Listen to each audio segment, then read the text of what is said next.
Well, hello again and welcome to another episode of Hey, What's Next? One thing you'll get to know about me is that I'm always looking for a good deal, especially if it'll save me some money. Well, recently, controlling expenses is at the forefront, and one area that might save my family a few bucks is our internet service. Recently, I've seen a few ads from T-Mobile touting their 5G home internet, and at a starting cost of $50 a month, which is less expensive than what I'm paying today, it piqued my interest. So I went ahead and ordered the service, and a few days later, this showed up. That's right, it's time to play around with a wireless home internet service. Just to let you know, this video is not sponsored by T-Mobile or Spectrum, as I'll reference these two services throughout the video. Also, for clarification, I'm already a customer of both companies. In short, all comments and opinions in this episode are my own. As I like to tinker with new technology, I thought this was a great opportunity to walk through the setup and testing, and I wanted to share this experience with you. So, how good is this service? Let's see what's next.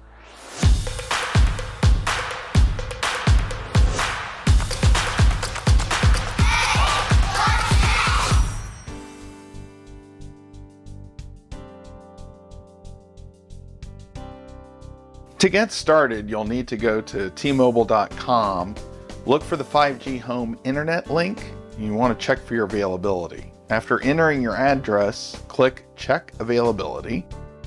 And if it is available, you can either log into your existing account or you can create a new account. And after signing in, you're presented with a page with some just additional information, the amount due today, adding it to the cart.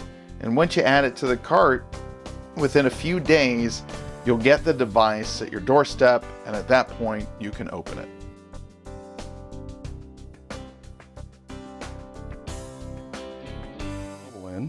My son is helping me out today. So go ahead and we're going to open up the top of the box.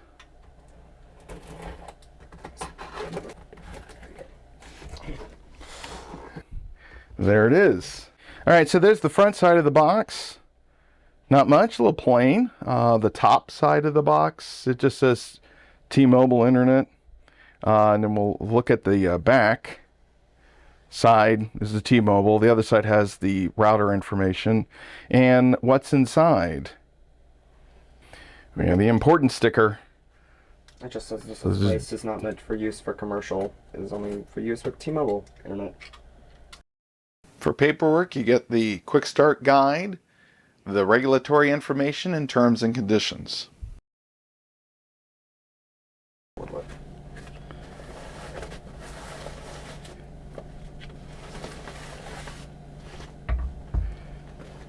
On the back of the device, you have a power connection, USB-C connection, 2 Ethernet ports, and a SIM card.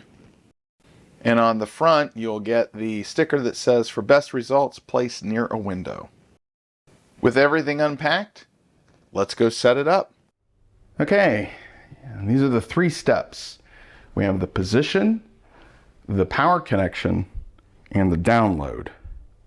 All right, so first step is we're going to connect the power. There we go. Go ahead and take off the plastic.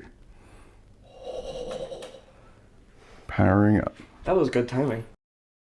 Okay, the first step is to pick the device, which is the 5G gateway, and then click the next button. At this point, you can play or skip the video. So I'm going to skip it. And then next, we need to check for the 5G cell locations based on our location. In my case, I need to share my location with T-Mobile. So it's checking for the best signal. This may take a few moments. Once it does find a connection, you'll see this screen, and you can either use the map or your camera. But I'm going to go ahead and share the camera with the app. Okay, now you can look around the room for the best location using the arrows on the screen, and there is the location to the nearest cell tower. I'm going to go back and forth a bit to get a good idea of where I can place this device. In my scenario, looks like it's behind the TV. Next, we're going to connect to the gateway using the QR code on the back of the device. After turning the device around, I located the code on the back and scanned it with my app. And after this, the app registers the device connection. Next, the app wants to make sure the device is connected to power, which it is, but I went ahead and waited the 2 minutes as shown on the screen. So at this point, it's going to check to see if there's any upgrade status on the screen, which as you can see, there isn't. So the next step is for Wi-Fi permission. After connecting to the device's Wi-Fi, we'll be prompted to enter the default password, or you do have that option of changing it, which I did. And if you ever forget your password, you can always reset the device and then reconnect to it.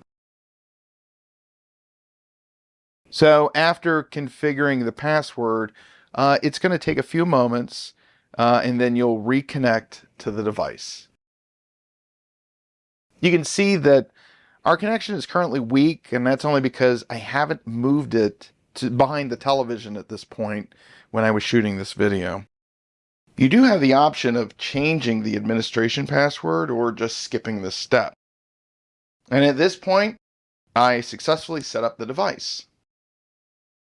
Now at this point, I was just trying to figure out where in the heck is the best signal. I'm OCD, so if I can get a strong signal, I'm going to try. But no matter where I went, I was always getting either a weak signal or a good signal. I did find that the location best is actually behind the TV. So if we look at this real quick, I'll hit the power button. You're going to notice that right now we're getting a good signal. While not exactly what I want it to do, and it hovers between good and weak, we're going to leave it behind here for now. The white cable that's located here on the floor is going to be used to connect up to our wireless system in the house, the Nighthawk system from Netgear. And the goal will be to live with this for maybe a day or two to see if this hub from T-Mobile is worth the savings of $45 a month, or do we stick with what we got through Spectrum? I guess we'll find out. So we'll meet you again here in just a few days.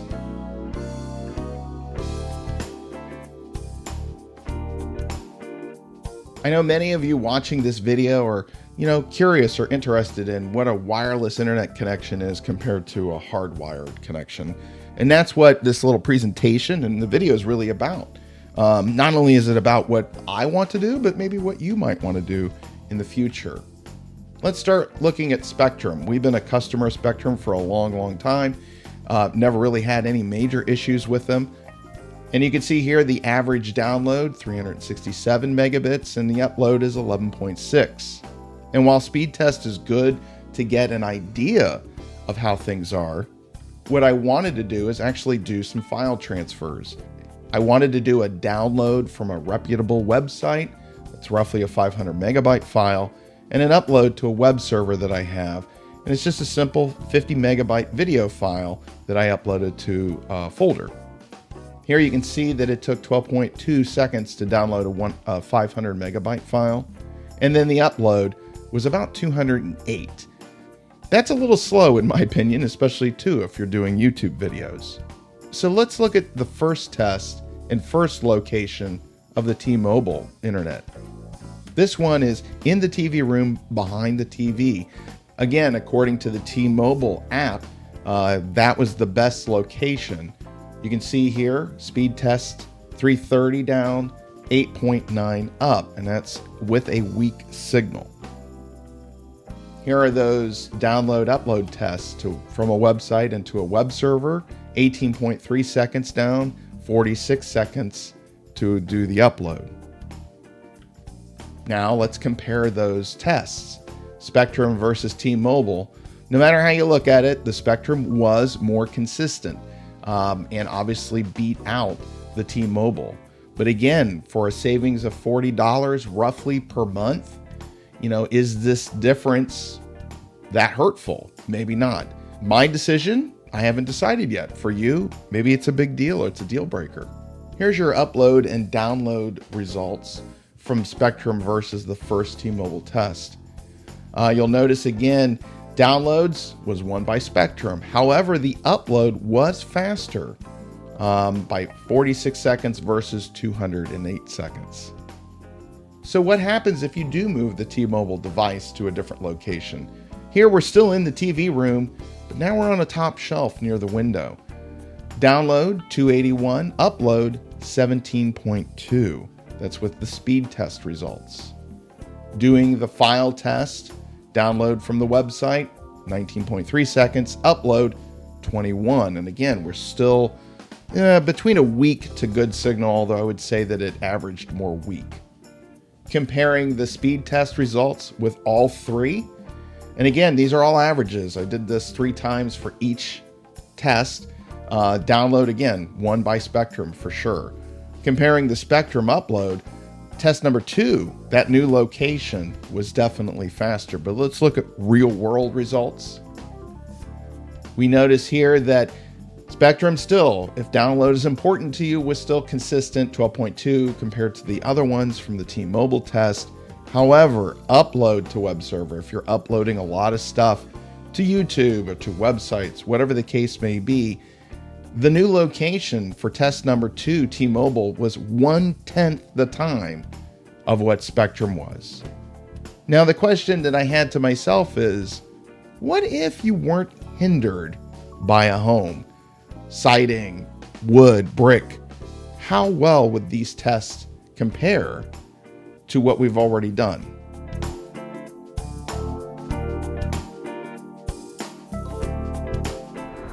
How's this for wide open? We're at the local rec center underneath one of the shelters. We're going to be testing the T-Mobile 5G internet device. We are not hindered by a house. We do have a little bit of a metal frame under the shelter here, but we're close to a cell tower in this direction. We have another cell tower in that direction. So we're going to see how well this works. We're not hindered by the aluminum siding and the wood and the brick that we have at my house. We already know what we get there. What are we going to get here? Well, let's find out. All right, so here's what we're going to do. We're going to power everything with the trusty dusty Eco River. We're going to go ahead and turn this on. Yeah, I'm going to set that over off to the side. In the bag here, we're going to go ahead and here is the T-Mobile hotspot. So we're going to do that. Here is the power supply. And then the other thing that we're going to do is we're going to use the same laptop and capture the same screens as we were before. And that's with this MacBook. And we're going to power everything up. So let's get it hooked up here. So first thing we're going to do is we're going to turn on our EcoFlow's AC. Okay. Again, here is the T-Mobile 5G internet. So we're going to set that up. We're going to go ahead and plug this in. And we're going to go ahead and plug this into the AC outlet. So we are powering up here. And this takes a few moments. So right now, this is saying that your connection is excellent. So I'm getting all the bars. Again, I don't know if you can see that or not, but that's what it's saying. So we have an excellent connection, which is not something I get at the house. So we're going to go ahead and we're going to start up the laptop here. And I'm going to start recording what happens there. All right, you would be thinking that outside with an excellent signal that your download would be the fastest of all of them, but that's not the case. Here in their speed test results, we ended up with a 140 megabit per second download.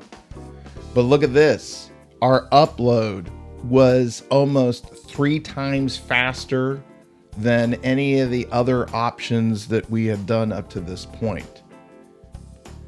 So let's look at our file test, our averages. 36 seconds for the 500 megabyte download. And our upload to the web server, as expected, was fastest of them all at 8 seconds for the 50 megabyte file. So let's just look at our T-Mobile results, 1 through 3. So we had the first two were inside, the third one was outside. Again, big question mark on the download. Excellent signal strength, but only 140 megabits per second download. But then again, look at that upload. Anywhere from 4, 5, 6 times faster than any of the other ones. And again, looking at our upload and download results, slowest was the outside for download. Both inside results were the fastest. And then again, upload to the web server, the outside, was definitely the fastest. Since creating the video and doing all of the testing, 1 week has transpired. The family has lived with this new service with no complaints, and I've had few issues using it for my full-time job where most of the work I do is over the internet. So, what are my thoughts? Honestly, I'm still not sure. I love saving money, as I'm sure you do, especially if the trade-offs are negligible. At a high level, I honestly haven't seen too much of a difference between the currently subscribed hardwire service versus the wireless service. However, I have repositioned the 5G gateway device multiple times to get the best signal, which totally reminds me of adjusting rabbit ear antennas back when I was younger. From my experience, wireless internet would be great if you have a clear line of sight to the 5G cell connection. In my case, I have the materials that make up my home, I have the trees, and other houses that interfere with the connection, which does make it a bit frustrating. Not far from my home, my phone can get 5G connections with more than 700 megabits down and almost 80 megabits up. So the potential for a great internet connection experience is there. What was most interesting was the outside testing I did at the rec center, as you saw. I'm still guessing as to why the download speeds were half, while the upload speeds were 3 times or more compared to what I was getting at the house. Is it because the frequency of the signal for a download is different from the upload? This is definitely beyond what I know, but if you do know, leave a comment below explaining why this might be. We're going to test this wireless home internet service for a bit longer, and I'll post a follow-up video on what we as a family decide. Well, that wraps up this episode. If you enjoyed this, please click the like button. And if you want to stay up to date with the latest on this service or other technology tinkering that I'll do, it would be awesome if you could click that subscribe button down below to help grow this channel. Please feel free to check out some of my other videos that I've posted. And as always, thank you for watching, and I'll see you in the next episode of Hey, What's Next?